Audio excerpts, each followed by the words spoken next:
Writing about crime contains themes and subjects that some may find upsetting. Listener discretion is advised. August 6th, 2014, 22 hours, 18 minutes, 41 seconds. 911, what's the address of the emergency? Hey, I like to report a blue truck that was stolen earlier today. Okay, and do you know who stole it? This guy named Sebastian. Is it your truck? What? Is it your truck? No, he's my friend and he stole it earlier today. Okay, you need to call the police directly at 986. Okay, yeah. 6222. Yeah. And when you get the recorded message, press 8. That'll take you directly to that person. Okay then. Okay. Okay. Bye.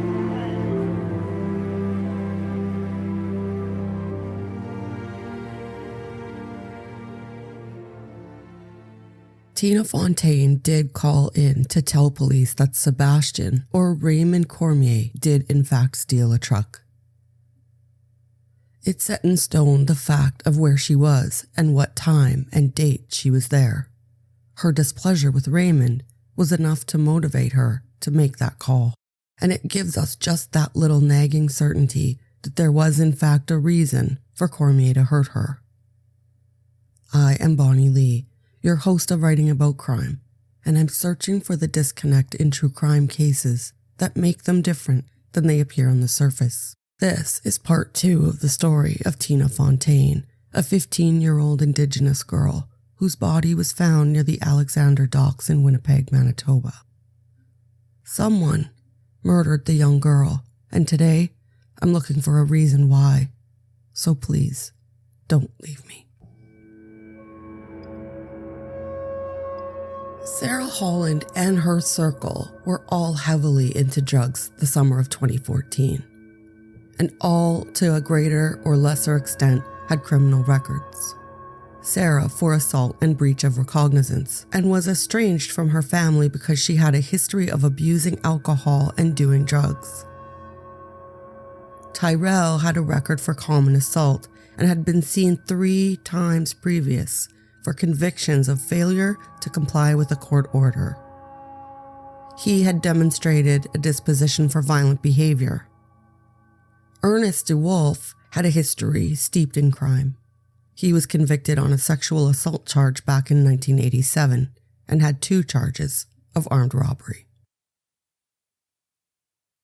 No, but again, this investigation is very much a priority for us. Police say the 15-year-old was an exploited youth. Fontaine came from a broken home. Her father was murdered. Relatives say she was known to run and did. Police issued 1 missing persons report in July, another in August after Fontaine was put into foster care in Winnipeg. The teen's last Facebook post to her uncle on August 3rd. On the run again, eh? He asked. Nope. After the August party where Sarah overheard Raymond and Tina arguing, Sarah spent a few days with Ernest at a hotel. She returned to the 22 Carmen Avenue Street home to find Raymond, Tyrell, and his cousin Jay all hanging out at the address. By now, she had seen news of Tina being missing and verified it by her picture in the newspaper. Upon returning that day, she brought it up, curious to see what kind of reaction she would get. She told them that Tina was found in the river and directly asked Raymond if he did it, adding Tina was only 16 years old. He responded with a stern no and added this shouldn't have happened. She was a good kid and I feel bad. Tyrell noticed that Raymond's response to Tina's age was, holy shit, I guess that's why she didn't put out. Ernest DeWolf, who was with Sarah when she heard the news, had an on-again, off-again friendship with Raymond. He recalled that in August, he saw Tina Fontaine sleeping on a living room futon. She was with her boyfriend Cody. When he asked about the couple, Raymond claimed that he had slept with her. Ernest was disgusted. He saw Tina as almost like a child because her build was so small. He questioned Raymond. Really? She's kind of young. Raymond responded that she was 18. But Ernest was skeptical, and he didn't believe that she was actually of age. He recalled back to August 15th, when his payday fell close to his birthday. He took the day off work to get high with his friends at 22 Carmen. He had heard a story about Raymond arguing with Tina, so he asked Raymond if that was true. Raymond said he was making sexual advances towards Tina, and it was creeping her out. So shortly after, she left. He decided to follow her down the alley, and that was when she threatened to rat him out about stealing the truck. He said it was her way to get him to leave her alone. Ernest asked Raymond what he did with the truck. He said he had simply sold it. Ernest told him that he was uncomfortable with all of this. He didn't like Raymond's behavior, bringing the cops around to 22 Carmen. That was where they all partied and did drugs. Raymond told him that he had talked to Tina the day before, and he took care of it. Ernest didn't think anything was sinister about that, so he dropped the issue. And then, almost a month later, on September 17th, Winnipeg police found a stolen truck. Police Constable Matthew Garlick was in general patrol, and he received a call to check on the well-being of a man. He had a bloody hand and was seen somewhere in the area of Portage Avenue and Rouge Road. When he arrived, he found Schneider's stolen truck, now with a plate registered to a GMC Sonoma and a smashed driver's side window. The truck had been missing for 43 days. There was no forensic evidence or DNA found that would link Tina or Cormier to the truck. But the mitochondrial DNA profile developed from blood in the cab of the truck could not be ruled out as belonging to Tyrell Morrison. Blood from the broken glass belonged to a man named Kyle Canada. Police testified they tried to speak to him twice, but he wouldn't say where he got the stolen vehicle from. A big part of the investigation hinged on identifying the bedding that Tina was found wrapped up in. Officers tracked down close to 1,000 customers who bought the same duvet cover. But police didn't tell them exactly why they wanted to know about their purchases. Sergeant O'Donovan, an officer with the homicide unit, said the customers went to great lengths to help out, obtaining photos of the bedding in other countries where they sent it as a gift, or providing proof of the bedding being at a cabin or at other family members. Of the people who had the Chloe Green duvet cover purchased from Costco, many said that they'd donated the bedding. It had found its way to places like the Salvation Army or other thrift stores. This is notable because Raymond had claimed he obtained most of his bedding from the Salvation Army.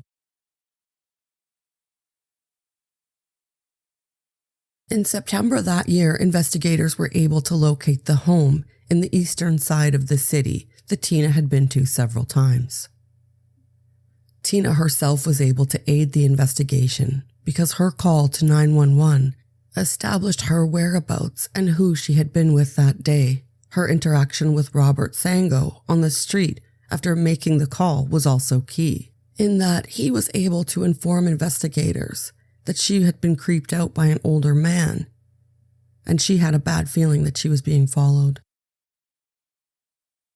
At the end of that September, Ernest DeWolf was incarcerated at Milner Ridge Correctional Center. He called police working on the homicide investigation, and he told them to go to 22 Carmen Avenue.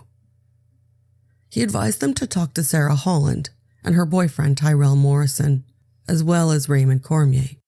He informed them that before he went back to jail, Cormier, who was 52 at the time, told him that he had sex with 15-year-old Tina. He said that Cormier told him Tina threatened to call the police and report that he'd stolen a truck. Raymond had told Ernest that he had spoken to her and straightened it out. Ernest said he didn't take that to mean anything sinister at the time, but he wanted to let police know after he learned that Tina had been killed.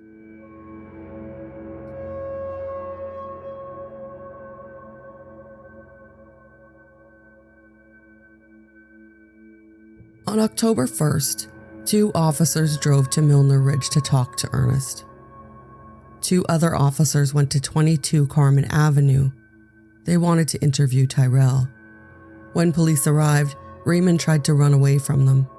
He was arrested and interviewed for 2.5 hours. He denied having anything to do with Tina's death. He was jailed for unrelated outstanding warrants, and he remained in custody until June of 2015. Once released, Winnipeg police wiretapped Raymond Cormier's apartment located at 400 Logan Avenue. They arranged to have Cormier live there when he was released from jail. For the next 6 months, officers listened in on his conversations.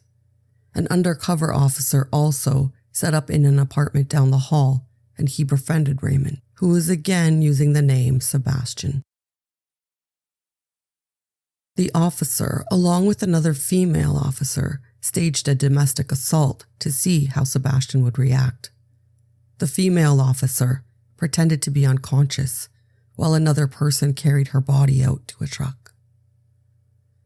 Undercover police also convinced Raymond to do some work for them and flew him to British Columbia as part of a ploy. He believed he was delivering a package for a crime syndicate. Officers also listened in on all conversations that Raymond had in his home with others and in person or on the phone. They even gained insight from comments that Raymond made to himself while alone in the suite. Late that summer, a funeral service for Tina was held at the St. Alexander Roman Catholic Church at the Saugeen First Nation in Manitoba. It was a very hard day for the small community, and many people attended to show their support for the family.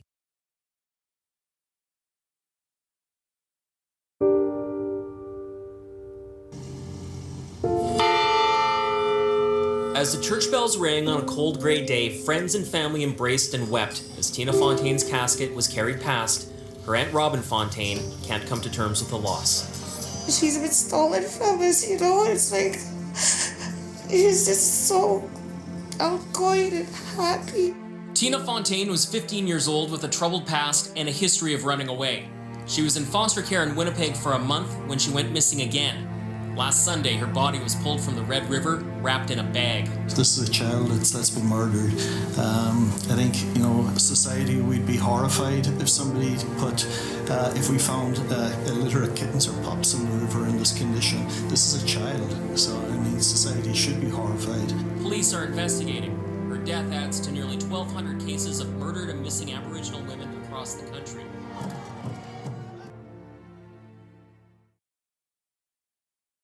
Police talked to Tina's boyfriend when he returned for her funeral. They agreed to meet in Winnipeg, and he showed police 3 places that he and Tina Fontaine visited together. One was a home at 520 Alexander, and then a home at 686 Alexander, where officers found a tent in the backyard. By the winter, on December 8th of 2015, a 53-year-old Raymond Cormier, otherwise known as Sebastian and Frenchie, was arrested in Whistler, BC. He was brought back to Winnipeg on December 9th, where he was charged with second-degree murder for the death of Tina Fontaine. Public outrage and the family's appearance in the media was bringing more and more attention to the issue of murdered and missing Indigenous females here in Canada. Information discovered by the media began to highlight the fact that several people in roles assigned to protect children just like Tina had encountered her in the days and even hours before she went missing. This began to draw even more attention to her murder and the events leading up to the discovery of the missing girl's body. It horrified the community and was the fulcrum that was going to force people to pay attention to the protocol and enforcement around interactions with Indigenous females that are at high risk.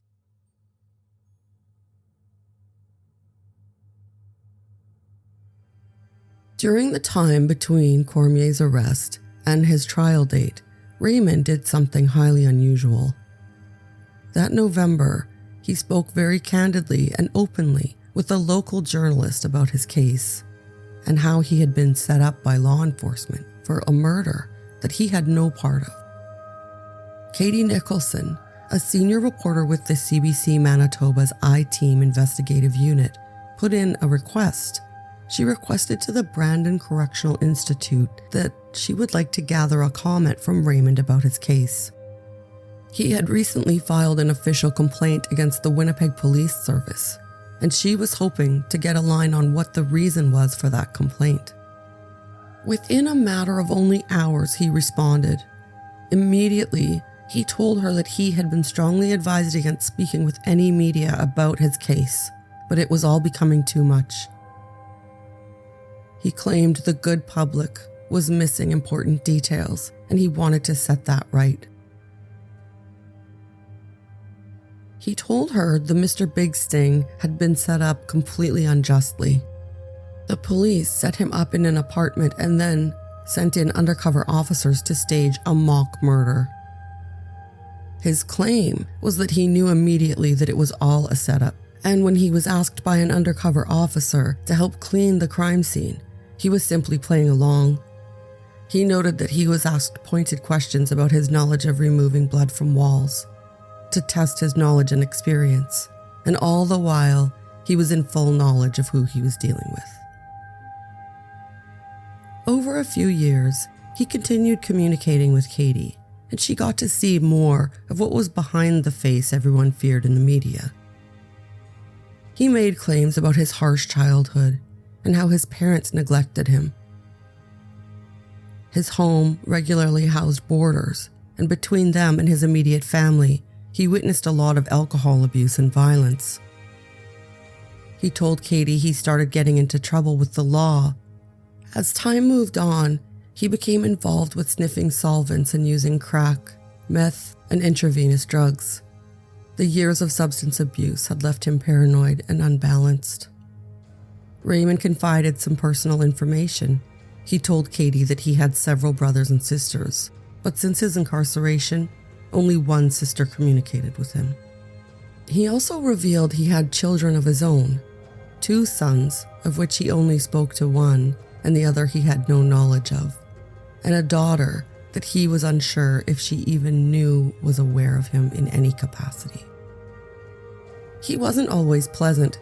He would call her to complain about unfair or inaccurate reporting in the news, and regularly would call her to tell her that he was frustrated and ready to fire his lawyers. Most times his hostility was never pointed towards Katie. Only one time, when she came to him with a claim that a source made and would not reveal the source. He flew off the handle. He abruptly called the next day, though, to offer an apology.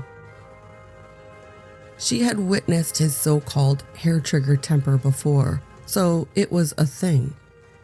One of the biggest points of contention that fell with Winnipeg Police Chief Danny Smith. Raymond was always sensitive about the implication that he had run to Vancouver to avoid capture, when in fact, the Mr. Big Sting had arranged for him to fly there.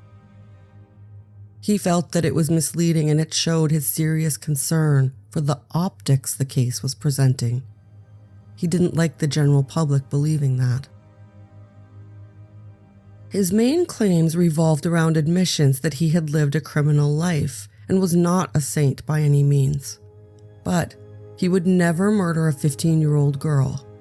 He had never slept with her, and that he was personally revolted by how wrong it was to do that to someone. He remained in custody, burning through the days and months sketching vividly detailed wizards, dragons, and other fantasy-style pictures. He even claimed that this fantasy world he created had its own language.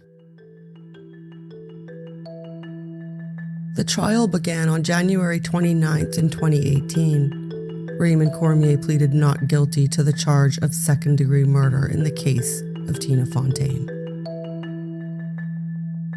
The first expert to present evidence was Officer Kevin Powell of the Winnipeg Police Service. He is an expert in police underwater search and recovery, and he was brought in to highlight his opinion on how long Tina was in the water. he told the courts that there are some variables that would make it impossible to determine the exact timeline. However, there are some guidelines that can be weighed upon. A full body float is usually between 7 to 10 days. From this, he observed that Tina had been in the water for at least 1 week. He also noted that the captain of the Selkirk boat previously had said he believed that what caused Tina's body to dislodge and float to the surface was the boat driving into the docks. Kevin Paul claimed that the rocks in the bedding would have not been heavy enough to keep a body from surfacing indefinitely, but would delay the timeline. He also reported that there would be suction from the muddy water and entanglements that would hamper the timeline as well. He also clearly stated that he could not indicate where Tina was placed when she entered the water. Christopher Keddy also testified. He appeared as a civilian member of the RCMP. He was there to offer testimony on toxins and to highlight the toxology reports. His testimony gave insight into the levels of alcohol and marijuana in Tina's system. He noted that Tina's alcohol level was 0.099%, which may not accurately reflect the level at the time of death, because there would be a higher level of concentration in the chest cavity fluid than in the blood. He also testified that her marijuana level was high, but not fatal, by itself or combined with her alcohol level. No other drugs were identified in the toxicology testing. Dr. Dennis Ree, an expert in forensic pathology, was the next witness. Dr. Ree was called to give his opinion on the cause and the manner of death. He was also called to give his opinion on the time that may have elapsed between the discovery of Tina Fontaine and the time of death. He testified that it was a rough estimate that by the time the body was found, Tina Fontaine would have been dead for 3 to 7 days. Dr. Ree qualified that his opinion, saying that the time could have been as short as 3 days, or as many as 8 or 9 days. He testified that the cause was undetermined. Dr. Ree ruled out any assault which would have left major damage. He did, however, allow that it is possible to have a lethal assault, such as the act of smothering without major injury.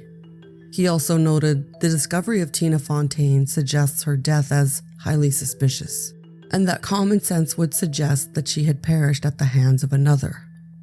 Dr. Ree suggested it could have been caused by drowning, which is to say, Tina Fontaine could have been alive at the time of submersion. He noted other important facts as well, testifying that no obvious drug or toxins caused her death, suggesting that the drug, gabapentin, may have been in her system, but there were no signs of it on the reports. According to Dr. Ree, there was no sign of sexual assault. Tina Fontaine's clothes were intact and not torn, and because of the river or time, putrefaction occurs and destroys the ability to detect semen or trace evidence. The doctor also pointed out there was no evidence of aspiration, in the sense that nothing was trapped in her airways, and that no evidence suggested that she could have self-smothered by high levels of any drug. Similarly, he noted that there was no evidence of a weakened or compromised cardiovascular system, or any kidney disorder.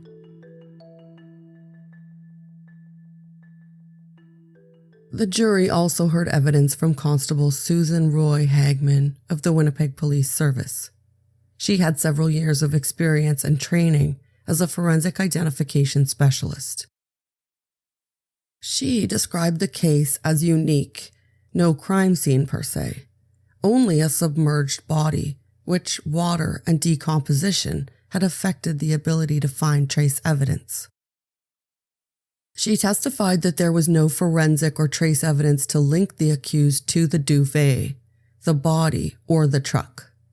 Constable Roy Hagman also noted that there was no forensic evidence linking other suspects to Tina Fontaine's body, the duvet, or the truck in question.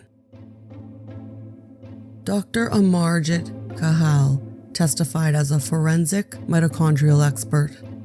He discussed the benefit of the DNA testing. He suggested 3 potential explanations for the results. A conclusion may exclude someone, be unable to exclude someone, or finally, it may be inconclusive if the sample is not sufficient. He was asked to locate the profiles from 3 sources: the duvet cover, the truck, and Tina Fontaine's remains. The links we're searching for were between Tina and the accused Raymond Cormier, as well as Tyrell Morrison and finally Sarah Holland. The duvet had 3 hairs and 4 cuttings. Dr. Kahal could not exclude Tina. Then, the remaining 14 hairs from 8 different people were all tested. Dr. Kahal excluded Raymond, Tyrell, and Sarah. The vaginal swab hair excluded Raymond, Tyrell, and Sarah. The truck was swabbed, and on one of these swabs taken from the truck bed, there was a mixed profile. That swab excluded Tina, Raymond, and Sarah, but not Tyrell Morrison. It was deemed this wasn't really significant, as a mixed mitochondrial DNA cannot be used to calculate exclusion probability, and in fact have a real risk of false inclusion. Next, Susan Borries was the expert DNA specialist that had tested the samples in the role of civilian specialist with the RCMP. Samples were taken from 22 Carmen Avenue and had contained 4 profiles: Sarah, Tyrell, Ernest DeWolf, and Raymond's. Where it could be determined, all of the swabs were blood. She testified that the only profile she found on the duvet was that of Tina's. She then testified that there were several swabs taken of the truck. The only matches she found were one for Donald Schneider on the headrest, and on a straw, she found a match for Kyle Canada. He was in the system for a previous conviction. Miss Borries made it clear that no DNA of the user of a blanket that was immersed in water for a week would necessarily be found after immersion into a river, particularly if a decaying body was wrapped in that blanket. Water, bacteria, and UV light, as well as the current and bacteria present from the putrefaction of a body, all lead to the small likelihood of finding DNA that had been on the duvet cover.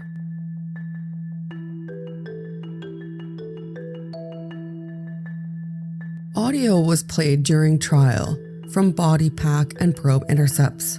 The intercepts were obtained during a 6-month undercover sting that was called Project Styx. Those recordings resulted from interactions with undercover officers and Raymond Cormier. The other recordings were taken from probes that were placed in Raymond Cormier's apartment. Those involved him talking to other unidentified or unknown persons. Also, the details of pre-charge interviews were described to the jury, and portions of the interview were played for them on video screens during the trial.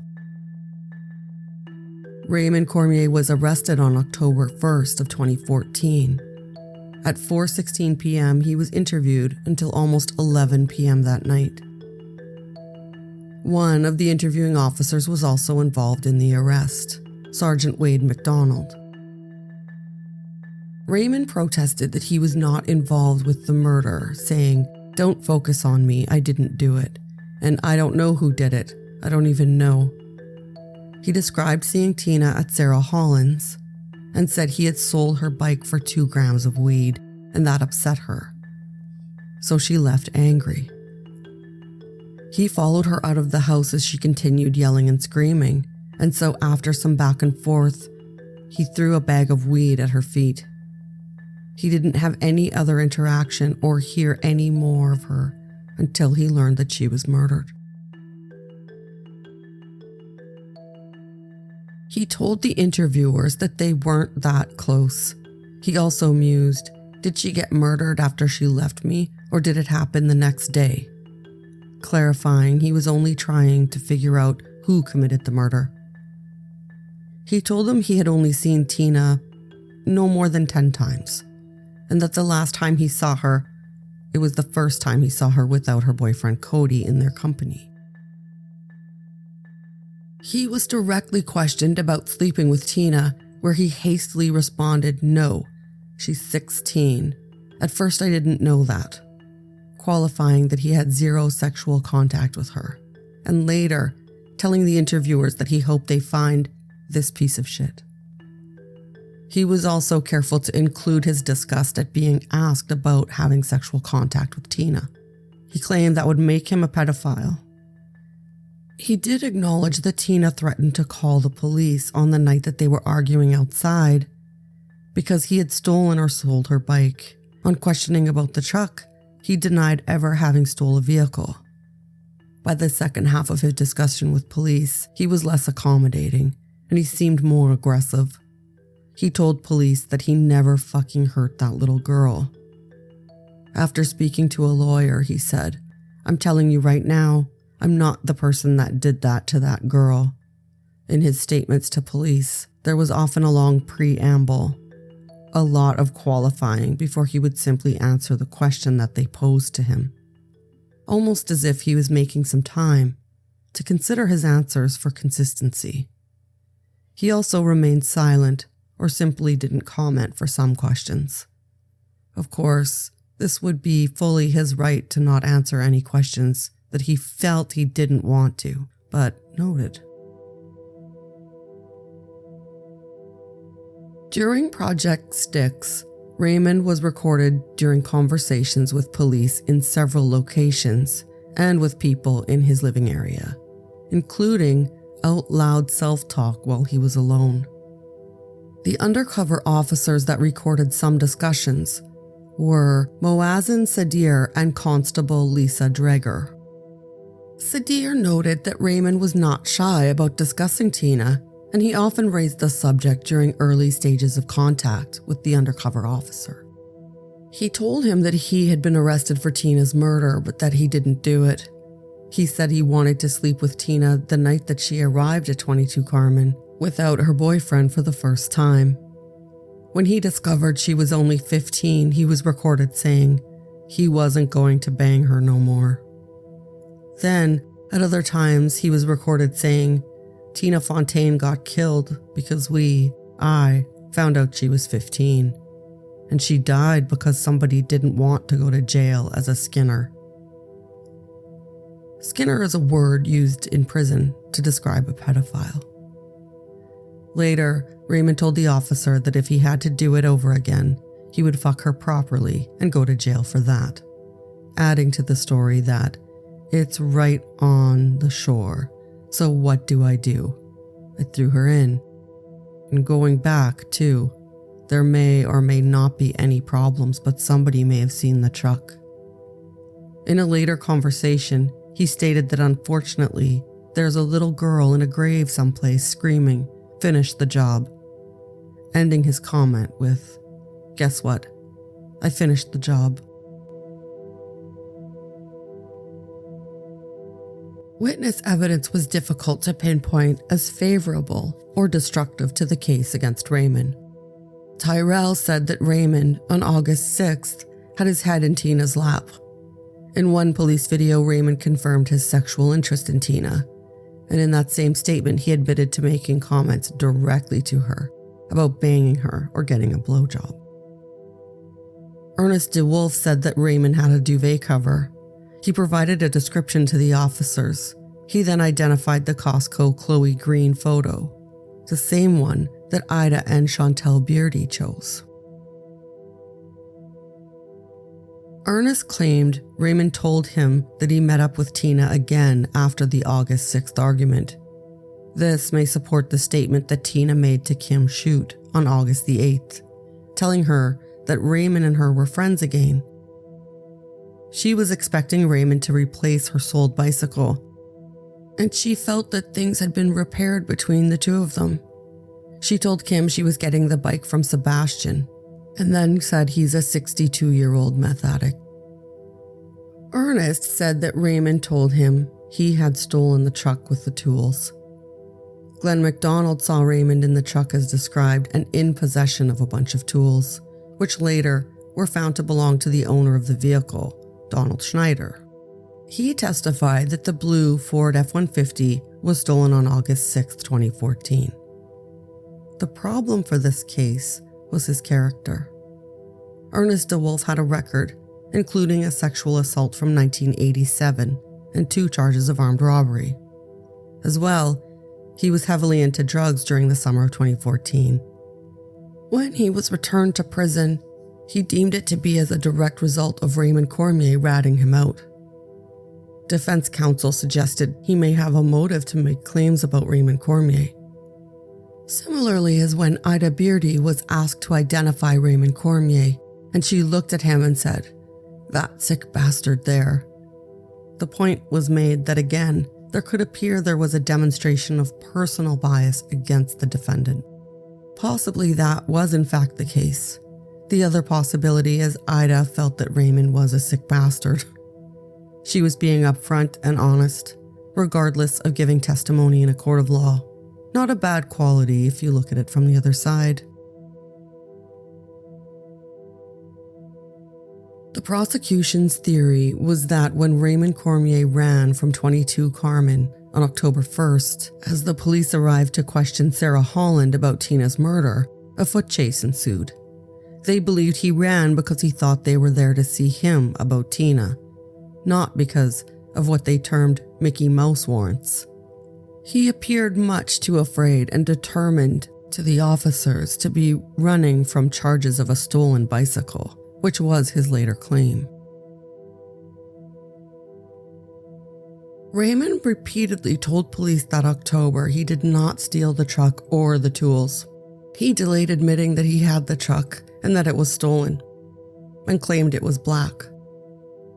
He was told he would not be charged in the truck theft, but his lies continued, and he said he was baffled by the assertions, claiming he had never stolen any vehicle in Winnipeg. He said he had a black truck, but it was not stolen. The assumption then was that he lied out of fear. He didn't want police to find the truck because someone may have seen him as he disposed of the body, or that evidence may have remained in the truck and would be found. Sarah saw the tools in the kitchen on August 6th, the day that the truck was stolen. Glenn MacDonald saw the tools in the kitchen at 22 Carmen and saw Cormier with a 4x4 dark-colored truck with a crew cab. The tools that Raymond Cormier sold to him were identified by the owner, Donald Schneider. Ernest DeWolf said that Raymond had stolen a blue Ford F-150 with lots of tools. He said that he was told directly by Raymond that the truck was stolen. So the lies were to cover up something. The question seemed fairly answerable. Why would Raymond Cormier want to murder Tina? It was believed Raymond wanted to silence her threats to call police about him stealing the truck. He also wanted to quiet her from repeating that he made sexual advances at a child and that he provided drugs to her. Kim Shute is the CFS worker who had the conversation with Tina on August the 8th, the last day she was seen alive. Tina told her that she was expecting to meet with Sebastian to receive a bike from him. This is right during the time that Raymond claimed to have met with her and to have cleared up everything after their argument. After that, on August 17th, she was found in the river. Dr. Ree estimated that she would have been deceased for about 3 to 7 days. Kevin Paul, the underwater search and recovery expert, suggested that her body had been in the water for at least 1 week. The timing fit right into the theory that was the prosecution's timeline set forward. And what links Cormier to the murder is the duvet. Ida Beardy and Chantal Beardy, as well as Ernest DeWolf, all were shown photos from that style series of duvets. It was sold locally at Costco. When Sergeant Stalker asked Ida, "What does this mean to you?" and showed her a photo of the duvet, her reaction was immediately blown away, declaring, "That's the blanket that Frenchie brought to the house." Later, Chantel was shown a different photo of the same duvet, and her eyes lit up. Her reaction was almost the exact same face of recognition. "Sebastian's blanket, I'm absolutely certain he had it," she said. When Ernest DeWolf was shown the blanket, he stated that it looks like Ray's blanket, but he added he couldn't be 100% sure, but it did look like it. What a boy. At the trial, the defense argued that there was no direct evidence that Tina and Raymond ever met after their argument on August 6th. Direct evidence as opposed to witness evidence. People saying so, basically. They also pointed out that she was somewhat involved in the sex trade. Cody Mason also testified that Tina had some involvement in the drug trade and used illicit drugs, inferring that she would have been involved in the drug subculture. So there may be motive for those individuals to cause her death, as she had knowledge of their activities. These details the defense proposed left Tina vulnerable to all kinds of unpredictable dangers. Her environment and demonstrated lifestyle could mean that someone may have hurt her and had no relation to the events involving Raymond Cormier. It was also pointed out that there's no direct evidence leading to the murder and Raymond in terms of the stolen truck and the duvet. Nothing could link them forensically, and if anyone was looking for a forensic files type aha moment, there wasn't going to be one of those in this case. That worked in the defense's favor. Other observations were made for the jury to consider, like Tyler Morrison. In his cross-examination, it was pointed by Mr. Kavanaugh that he had an equal opportunity to assault or harm Tina. He simply responded no, but the defense argued that he had means, opportunity, and propensity to kill Tina. He physically assaulted Sarah Holland, and he is or can be violent with women. In 2014, he was convicted of common assault, and he had 13 previous convictions of failing to comply with a court order. Something to consider if you're deciding if he is the sort of person who may commit an offense similar to the murder of Tina. Also, Tyler had access to the Ford F-150 and claimed he was in the bed of the truck. Ernest DeWolf said that the truck keys were in the living room on the coffee table. And to give even more to chew on, Tyler could not be excluded as a contributor to the blood found in the bed of the truck. Dr. Cahill did state that this is not statistically significant due to it being a mixed sample, but he wasn't excluded, so chicken, egg. Then the fact he would have had access to the duvet, as it may have been present at 22 Carmen with some of Raymond's things. Could all of these arguments add up to reasonable doubt? The only direct evidence the judge acknowledged was the potential admissions that Raymond made during the Styx investigation. This is devastating if you poll anyone about their feelings on Mr. Big Stings. Yet, to be fair, cases that are mainly circumstantial are not as unfavorable as they may seem at first glance. Not every case will have forensic evidence or a visual recording of the crime being committed. Case in point, for a long time, most felt that if someone claimed to be a direct witness, that this case would be closed. We now know that evidence given by a witness account is much less reliable than we once believed it was. It is often the case that the big picture of the total evidence is much more of an indication of what is in fact a true account. The prosecution made these implications known, rounding up key points for the jury to consider. Tina's death was caused by an unlawful act. she was smothered, or she was submersed while still alive. It can be inferred by the attempt to conceal her body, and that hiding on its own account is a wrongful act. Raymond's admissions that he finished the job and that she was dead by sunset, and "it's right by the shore, I threw her in," are incriminating comments, especially considering he later claimed to be fully aware. I don't believe that, I should note, that he was under surveillance. He told Ernest that he saw her and took care of the problem. Wink, wink. As for opportunity, Tina told people that she was expecting to get a new bike from Sebastian. She was available to him. He was aware of her being around and could easily contact her. There was a plan in place to meet, and he acknowledged that he did meet with her.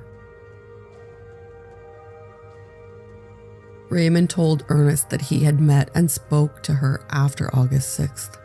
He didn't want her to report him about the truck and had expressed a fear of being known as a skinner. Yet the defense was implicit. Raymond consistently denied killing Tina. During the Styx investigation, he said he wanted to find her killer and that he suffers regret about what he said to her on the last time that they met. The defense was asserting that his denials, even under secret surveillance, should be, at a very minimum, reasonable doubt. They claimed comments that were recorded were not admissions of guilt, but rather his non-involvement in her death. The defense also claimed that the duvet could not be linked to Raymond because the witnesses that claimed it was the same were not credible people, and they were not reliable. There was no DNA or any forensic link to Cormier or to the truck that they claimed transported her, and in their argument, the threshold of proof was not met, not for a conviction of second-degree murder. The jury was given instructions for deliberation, and soon everyone would be watching their notifications closely to see if Raymond Cormier would indeed be found guilty of murdering Tina Fontaine.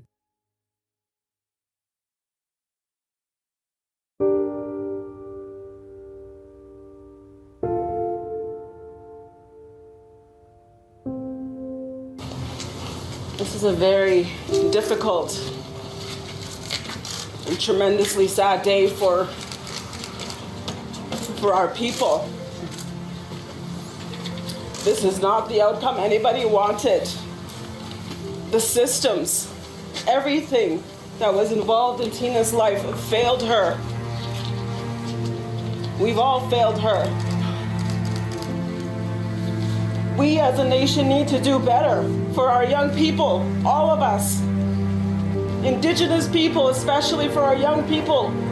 This is a message to them that is probably discouraging, saying that it's okay to kill our Indigenous young people. It is not okay.